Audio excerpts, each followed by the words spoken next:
여기 위원님 도시교통위원회 위원으로 활동하고 계시고 4선 네. 일일 감독관인가 뭐 활동하시면서 이런 말씀을 하셨어요. 누구나 걸어서 편하고 쾌적하며 안전한 거리를 조성하는 것이 맞다. 네.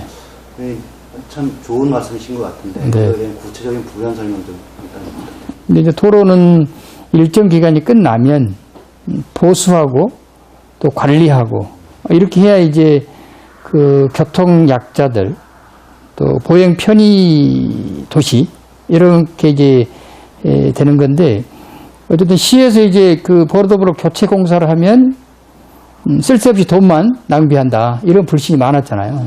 그래서 이제 이 보도블록에 대한 불신을 좀 해소하는 그런 좀 기회를 가져야 되겠다라는 생각으로 명예감독을 직접 맡게 됐습니다.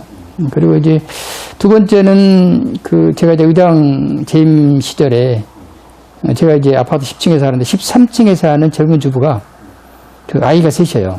아이가 셋인데 연년생이라 제일 막내 아이는 유모차에다 태우고 그다음에 둘째, 셋째 아이는 좌우에 보행기에다 걸리고 보행기를 밀고 이제 뭐 시장도 가고 또 이제 은행도 가는데 그 교통약자들이 보행하기가 굉장히 불편한 그런 도로예요. 그래서 이번 기회에 먼저는 이제 보도블록에 대한 불신을 좀 해소하는 데 기여를 하고 또 제가 이제 지난번에 지방선거를 나오면서 그 아이 셋을 키우는 그 젊은 주부의 간곡한 부탁을 제가 지방선거 과정에서 공약으로 제시를 하고 어떻게 보면 공약을 실현하는 그런 과정이기 때문에 공약을 제시한 사람이 이 공약에 담겨 있는 여러 가지 아까 말씀하신 대로 편하고 안전한 그런 그 도로가 만들어지는지 여부를 끝까지 감독하는 것이 제 책무라고 생각이 돼서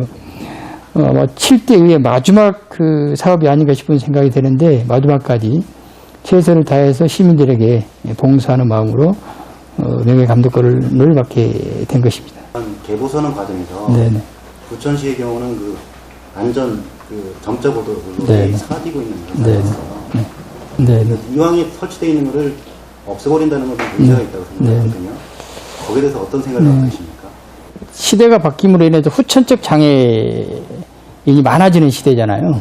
네, 갈수록 장애인이 늘어나는 거고. 그래서 특히 이제 그 보행 환경 개선을 통해서 장애인들이 휠체어를 타고 관공서나 금융기관이나 어쨌든 뭐 시장을 보러 간다든지 그렇게 편안하게 하려면 점자블록을 계속해서 좀 확대해 나가는 것이 바람직하다. 이런 뭐 생각을 뭐 시정부나 뭐 또 의원들이나 똑같은 생각을 갖고 있을 거라고 예측이 되지만 이제 개보수 과정에서 그것을 꼼꼼하게 들여다보지 못하는 그런 아마 좀 불찰이 있는 것 같습니다.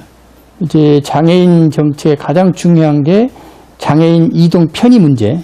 본인 스스로 보호자 없이 이 휠체어를 밀고 다니려면 그런 그 보행 환경 이런 것들이 좀 더 좀 편해지도록 시설 보완을 하고 또 시설 보완을 하는 게 문제가 아니라 그것이 계속해서 유지되고 관리되는지 여부 그런 것들을 좀 점검해야 된다고 생각합니다. 그쪽에 조례도 찾아보고 그랬는데 부천시에 그런 조례가 없었습니다. 편의시설 점검에 대한 조례. 예예. 근데 그걸 제가 보면서 사전 점검이라는 항목만 있었고 네네. 사후 점검이나 정기 점검이 빠져 있었습니다. 네. 4월달에 오히려 이게 그렇습니까? 개정된 게 아니고 폐기가 됐어요. 그래요? 네.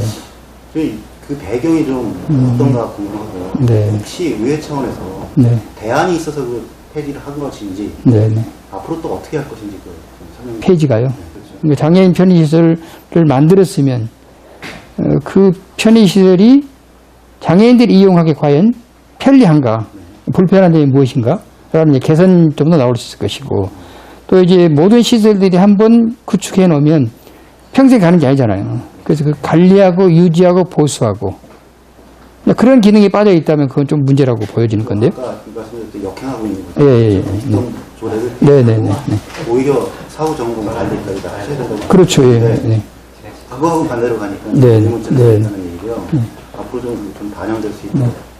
오늘 장애인 문화복지 신문과 인터뷰를 통해서 그게 왜 폐지됐는 것인지 좀 확인을 해보도록 하겠습니다. 감사합니다. 네, 네, 네. 소사로에는 뭐 정자구도를 이제 국제 규격에 맞게 네. 설치하신다고 그랬는데 네, 네. 그 포함해서 편의 시설에 대한 네. 견해가 있으시나요? 네. 그 인도 같은 경우도 그냥 보행 편의가 아니라 걸으면서 뭔가 좀 교류가 있고 낭만이 있고 전통이 있고 푸체니 같은 경우 이제 문화도시라고 그러잖아요. 그래서 문화와 그 보행 또 지역의 전통, 역사 이런 것들이 좀 융합돼야만이 이 새로운 보행 환경, 보행 친화 도시가 되는 것이지.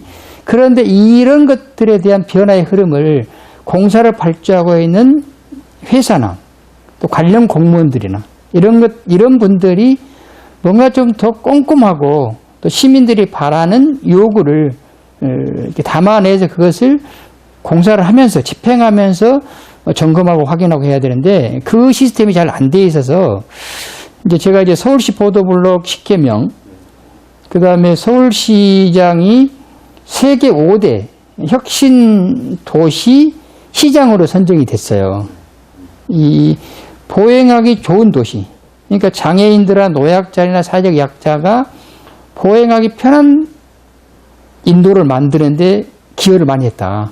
그 부분이 아마 혁신 세계 5대 도시 시장으로 선정된 이유가 아닌가라고 생각이 되어서 저도 이제 소사로 공사를 하면서 이 근개턱이 5cm 정도 높으면 이 교통약자가 어떻게 이걸 이용을 하겠느냐. 그래서 내리라고 그랬어요. 낮추라고. 그랬더니 두 번째는 한 2cm 정도 또 남겨놓고 턱을 이제 공사를 개봇을 했더라고요. 또 가서 얘기를 했더니 세 번째 공사에는 한 1cm 정도 또 여유를 남겨놓고 공사를 했더라고요. 개봇을. 그래서 이 1cm를 왜 남겨놨냐고 물었더니 이제 비가 많이 오면 그 인도를 통해서 차도를 통해서 인도로 이제 비가 쏠림 현상이 있기 때문에 그걸 방지하기 위해서 1cm 정도를 남겨놨더라고요. 대체적으로 보면 도로에 흐르는 물이 경계색이 수평이 돼도 그 도로에 있는 물이 인도로 안 넘칩니다. 그렇죠. 그렇잖아요. 상식적으로 봐도. 그래서 네 번째 지시를 해서 수평하고 경계턱을 맞춘 거예요. 오전에 그 공사 구간을 쭉 돌아봤습니다. 돌아보고 체킹한 게 뭐냐면 이 경계석이 아직도 높다. 이걸 제가 그 주무 팀장한테 이제 지적을 했습니다. 이제 행정사무감사를 6월달에 끝났잖아요. 그래서 내년 1월 업무 보고 때 어쨌든 이제 소사로가 209억 원이 들어가는 막대한 공사입니다. 그래서 저는 이제 그 서울시 공무원들이 우리 시의 소사로를 벤치마킹하는 도로로, 그러니까 세계에서 가장 보행 편한 도로, 교통약자들이 보행하기 편한 도로, 보행 친화 거리를 이제 조성할 그런 계획으로 갖고 있는데, 그러니까 국제 규격에 맞는 대한민국의 가장 인도가 잘 조성된 공간, 소사로 정비 사업을 지금 감독하고 있습니다. 네. 시가 연말에 공사하는 것은 예산을 쓰기위해서 공사하는 게 아니고 시민들이 보다 더 편리하게 걸을 수 있도록 하기 위한 방안이라고 생각을 하고 보도블록에 대한 편견, 불신, 불만을 좀 해소해 줬으면 고맙겠다는 말씀을 드립니다. 네.